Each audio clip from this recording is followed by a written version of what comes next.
buying down, if you will, of the debt. Right. In this scenario, this proposed scenario. Right. Okay, that was the first question. The second one is, you've given us two slides on, and they're both just titled debts and liabilities. So you have this one and you have the prior one. They both have the same heading. So when you bring us to the second one, the adjustment, the only adjustment that you've made is this diversion from teeter of the 2.4. Yeah, the second slide accomplishes two things. One is it kind of unclutters with some of the things that are more anticipated expenditures rather than true debts. Well, and it also then shows what happened with teeter. So then that leads us to the root of my question, which is, where did those other things disappear to? I mean, you've carried forward these large debts and liabilities, and so you've carried forward, I believe, the same numbers in showing the deduction in the proposed for the diversion from teeter. But what happens to the ADA implementation? Where are those? They're still in the budget. It's just they've been removed from a debts and liabilities column? No. All this represents is kind of a subset of the previous slide. A subset plus the diversion. So the other things that have fallen away are not in question here. No. They're basically part of the proposed budget, but you've taken them out of this debts and liabilities scenario. Right, just for simplicity. And the only one you've adjusted is the teeter. Correct. Okay, thank you. And I'll differentiate between the two slides. You're right, I shouldn't use the same title. Supervisor Koufax. Yeah, I think some of the concerns I had have been answered here, but we're talking about debts and liabilities. Now we're talking around something in the order of $11 million. Is that, in other words, if we went back to the previous column, debts and liabilities, the only thing that would change in that would be the reduction because of the diversion. Right. And what these represent are payments towards the debts and liabilities. Right. These are not the debts and liabilities themselves. Right. Okay. Now, and the other part of it here is with regard to the teeter plan.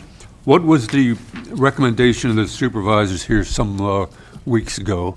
How much did we think that we were going to be able to contribute, or had we not established a number at that time? I don't recall. I don't think we established the desire was always to try and make the full payment.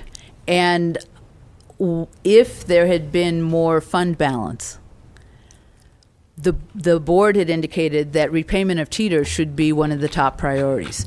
And so partially this is a reflection of the fact that there wasn't more fund balance, that our estimates unfortunately had been pretty right on for the proposed budget.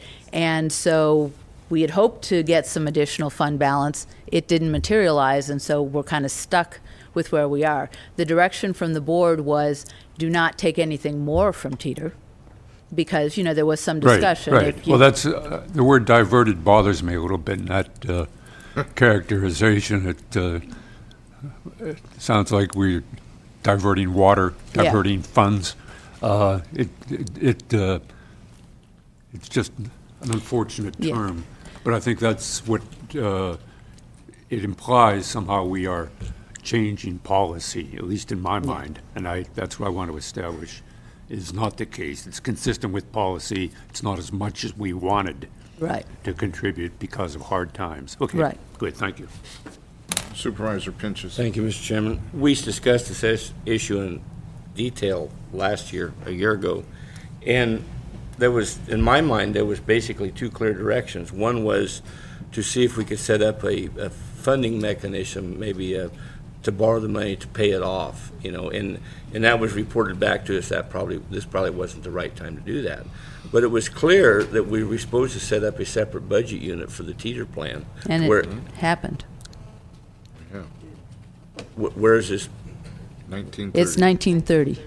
Well, then how come in that's the audit control, and it shows us 200,000, but there's no mention in, I go by these slides and everything are fine, but the legal public document is a proposed budget, and there's no mention of the teeter plan in 1930. It says, you could read that and say, well, the CEO recommends an increase on the debt payment for 2008 by $200,000 from prior year, that could be interpreted. And the first time I read it, I thought, well, that's where we're going to increase our debt service on our COPs or something by that, because there's no mention in that whole budget unit 1930 of the teeter plan.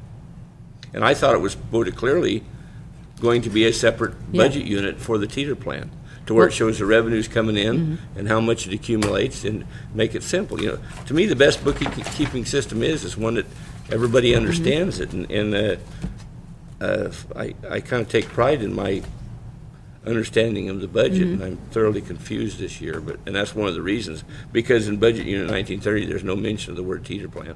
Okay, well, that could be assumed that it could be put to any debt. Okay, well, we will definitely make sure that the language is clear. Down here where it says. Up. There you go, mister.